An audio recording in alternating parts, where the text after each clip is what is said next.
resiliencia. Transformación digital. Liderazgo. Desafío. Transformarse. Conciencia colectiva. Energizar. Transformando los negocios. Empoderar. Deloitte presenta Palabras Clave. Análisis y reflexiones sobre hacer negocios en Uruguay en tiempos desafiantes. Las empresas, los profesionales y las comunidades atraviesan retos sin precedentes. Es tiempo de prepararse, responder y prosperar. Conducción: Alejandro Rodríguez. Impactos, desafíos y oportunidades en la forma de hacer negocios en Uruguay. Palabras clave de José Luis Rey, socio director de Deloitte en Uruguay. ¿Cuáles son los principales impactos, desafíos y oportunidades en la forma de hacer negocios en Uruguay en este año tan particular, este 2020 tan particular? Sobre este tema y sus interesantes derivaciones vamos a conversar con José Luis Rey. Bienvenido. Bueno, muchas gracias. ¿Ha cambiado la forma de hacer negocios en Uruguay a partir de este 2020? Bueno, sin dudas.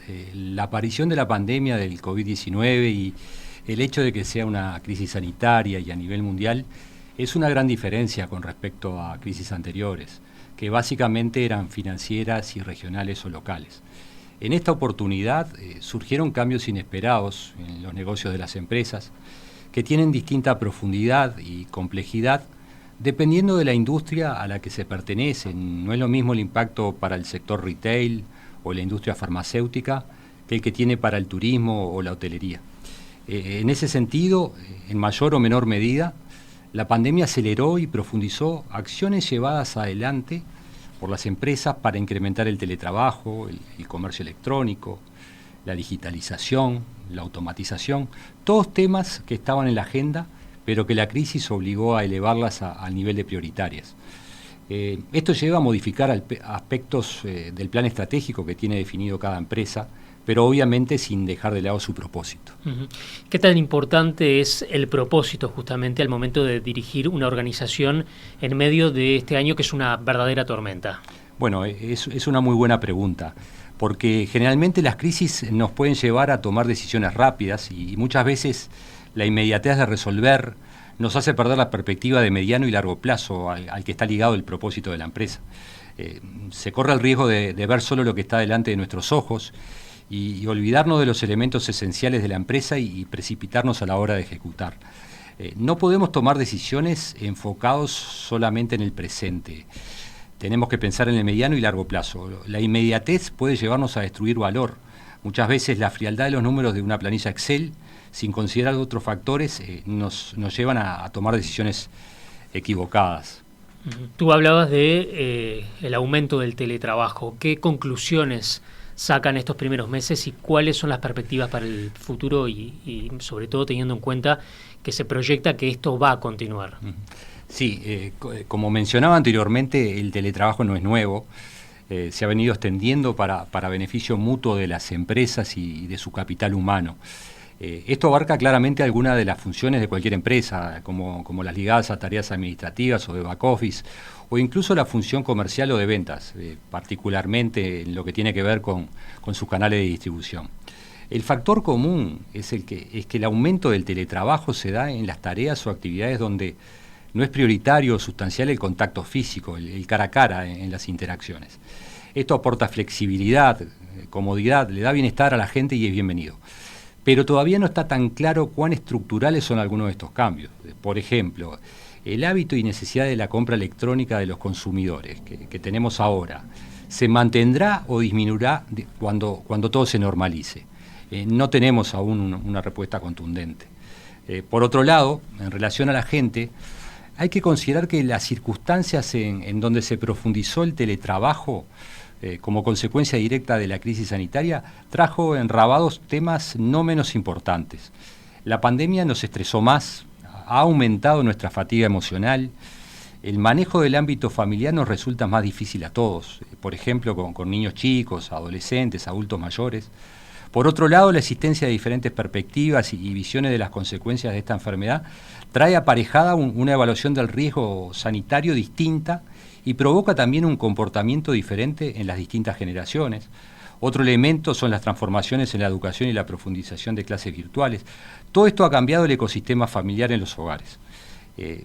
Esto nos lleva a reconstruir el entorno familiar y a amalgamarlo con con el entorno laboral, en situaciones que son diferentes para cada persona. Como decíamos antes, el teletrabajo, que en un principio solo trae beneficios a las partes, debe ser evaluado considerando todos sus ángulos para lograr optimizar la situación particular de las personas y obviamente los objetivos de la empresa, para beneficios sostenidos de ambas partes.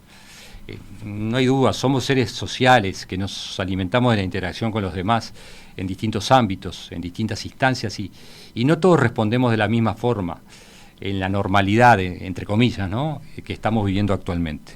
Y en un panorama global y regional tan complejo, ¿cuáles son las prioridades que deben tener los empresarios uruguayos? Bueno, estamos en un escenario donde hay una caída en la producción de la economía mundial, donde los países ajenos a esa caída tienen economías muy particulares y son muy pocos. Dicho esto, estamos inmersos en una crisis global donde no hay una gran dispersión en la prosperidad de las distintas regiones. Ante un escenario así y llevado a lo micro, es primordial no destruir valor en los distintos ecosistemas en los que opera la empresa.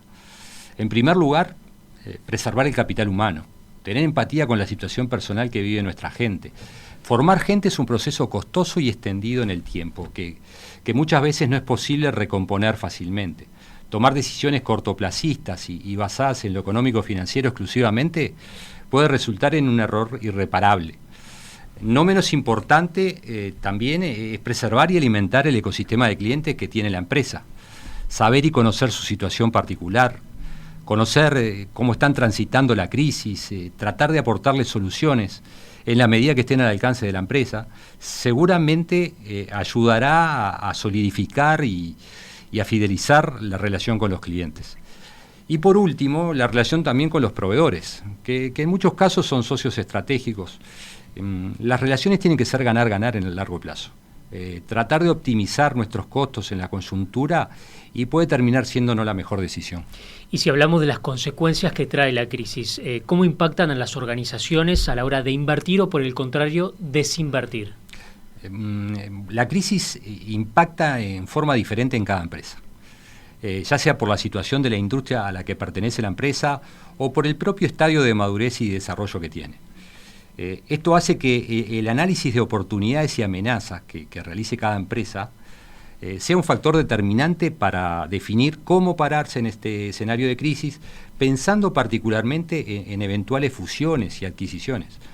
Dentro de ese análisis, la empresa debe considerar cómo están afectados sus competidores, sus proveedores y sus clientes. Y de acuerdo a ello, la empresa puede concluir llevar adelante una estrategia defensiva u ofensiva. ¿Qué sería una estrategia defensiva? Bueno, por ejemplo, la que se materialice en desinvertir en líneas de negocio que tienen baja performance, que no son rentables, o que no son la actividad principal o la propia razón de ser de la empresa.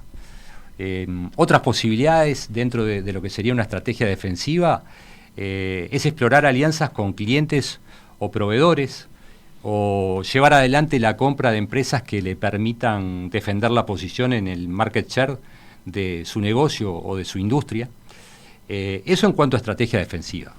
Por otro lado, decíamos que la empresa puede plantear una estrategia ofensiva y ahí los ejemplos podrían ser buscar adquisiciones de empresas que faciliten una integración vertical o, por ejemplo, comprar empresas similares que no son rentables o que tienen problemas financieros, obviamente a precios atractivos para poder integrarlas a la operación de la empresa.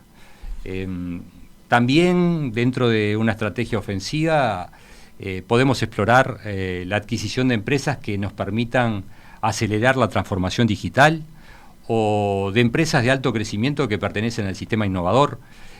Lo que queda claro es que la crisis trae aparejadas la opción de estrategias diferentes y oportunidades que también son diferentes, que deben ser analizadas por cada empresa de acuerdo al contexto en el que está la empresa.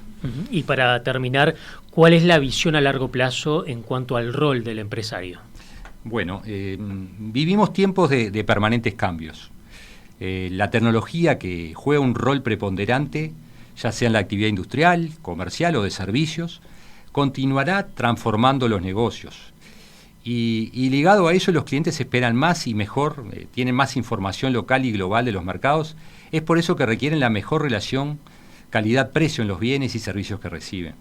Por otro lado, la fuerza laboral de la empresa está esperando experiencias satisfactorias, de sentirse parte, de sentir orgullo cada día de la organización a la que pertenece.